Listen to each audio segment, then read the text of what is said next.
Good afternoon guys mga kalapatid. So pagabi na Pagabi na, bukas duty na naman tayo. So pagabi na, meron akong isang kalapati na nagpisa na yung nandito. Eto, ayoko dito, tingnan nyo, ginawang ko ulit siya ng pugad dyan. Dyan ko na nilagay yan sa baba ng mga kahoy. Pampugad talaga kasi ayaw nga niya nagpupugad doon. Hindi niya nililimlim pag doon ko nilalagay yung anak niya dun sa pugad niya. Ewan ko kung bakit. Kaya ayan, dyan ko na lang. So ginawan ko na lang ulit. So mamaya lalagyan ko ulit yan. Kasi ayaw niya talaga. So ngayon dahil medyo araw pa naman, siguro bigyan ko sila ng mangat-ngat nila ngayon. Ayan, so nagbigay tayo ng konting ngat-ngat sa kanila. Kumain naman, hindi naman lahat kumain kasi sa umaga pa lang madami na kasi ako nilalagay, gawa ng medyo busy, medyo dito sa bahay busy yan gawa ng busy masyado dito sa bahay, kaya hindi ko na masyado nakasikaso sila, kaya ginagawa ko sa umaga pa lang marami na ako nilalagay, kaya kung sakaling hindi ako nakapaglagay ng hapon, hindi pa rin sila gutom kasi hindi naman nauubos. Gaya niya, no? Natatapon-tapon lang, oh. Hindi naman sila masyado matakaw na. Kasi nga sagana sila sa pagkain. Tapos itong puno, oh. Itong puno dito sa taas, naputol na rin. Ang problema, dito naman tinambak, ay nako. So ngayon, ang problema ngayon, baka bahayan lalo ng sawayan.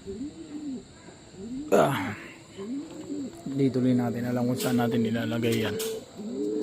So ngayon, pag-iisipan pa natin kung saan natin ilalagay yan. Medyo magiging matrabaho to guys. Ito may itlog na. Kaya nasabi ko sa last vlog ko, may itlog na to. So ngayon sana sana mapisa na, sana mabuhay, kasi gusto ko magparami rin ng puti, para kung sakali may mga kasal na namang mangyari,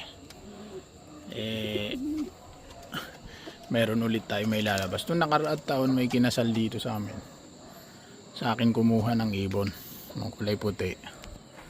And so buti meron tayo na ibigay na puti. Hindi na bumalik sa akin yung dalawa So siguro pinutulan nila yun ng pakpak. Ate lang din kasi yung bili naman nila, yung presyo naman ng ibon hindi pang arkela kundi pambili mismo. So okay na din. Ito bala ko na alisin to, total magsa-summer naman na. Bala ko na siya i-open. So hindi muna ngayon kasi ngayon magpe-February, medyo nag-uulan-ulan pa. Bala ko na alisin. Itong malaking kulungan, bala ko na rin i-dispatch siya. Kaso ang problema, yung mga nakalagay dyan, saan ko kaya pwedeng ilagay kasi dyan na sila nasanay, yung iba dyan na nasanay. Ay. So dito, kung babansin ninyo, talagang na daming, grabe yung putol na pinuno, grabe yung pagputol sa puno wala na talaga yun sa puno, talagang putol na yun sa puno. Kaso namatay din yung mga halaman ng misis ko, mga oregano niya. So okay naman kasi umaliwala. Kaso ang problema, namatay yung ibang halaman namin. Buti na lang itong malunggay hindi namatay. Tayo yung mga halaman ng tatay ko. Okay, so biruin mo, gabi na nagbablog pa Hindi, sinishare ko lang naman kung ano nangyari dito sa bakuran ko. So late na rin kasi ako nakapagpakain, pero sabi ko nga, hindi naman gutom yung mga yan, gawa ng madami naman silang pagkain sa umaga. Pati pag nasa trabaho ako, sinasabi ko sa nagpapakain na damihan na para hindi na niya pakainin ng hapon. Tubig na lang sa hapon. So damihan lang yung tubig. Paragi rin namang maraming tubig yung mga yan. So eto, mukhang ito ang magpapares ngayon. At hindi ito may nagpares. So, pero at least dito, at least lagyan natin ng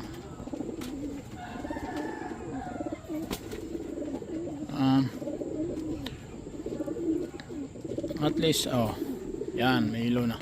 So at least dito nagpisa ano. So ngayon nanditingnan natin kung mabubuhay ba yan. Sana mabuhay ano. Kasi medyo ito nga ayaw nga maglimlim. So kinatatakot ko dyan baka lumusot sa mga padero, mga butas-butas ng kulungan niya yan, medyo may mabutas yan so sana hindi mamatay so siguro gawin ko maghanap ako ng tela siguro para maiharang dyan or karton siguro kasi nga makulit tong isang to, ayaw niya talaga maglimlim, ayaw niya talaga maglagay ng limliman. So yun na lang siguro problema ko sa alising ko na to kasi baka mataiyan nila, hindi naman na yan kakain yung mga yan. Dami pang natira sabi ko nga sa inyo, hindi gutom yung mga yan, ayaw lang talaga nila magsikain.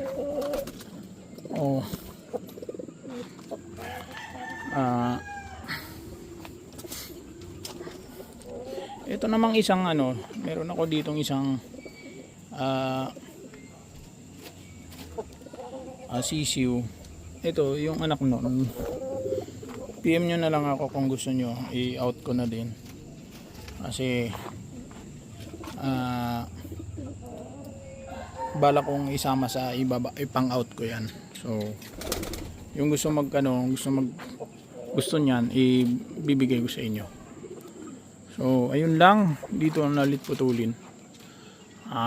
Dito ko na ulit putulin guys. So ito lang naman, update lang naman sa atin to. Update lang naman sa mga ibon natin. So sa mga nandyan pa, salamat po. Ayun, sa patuloy na suporta.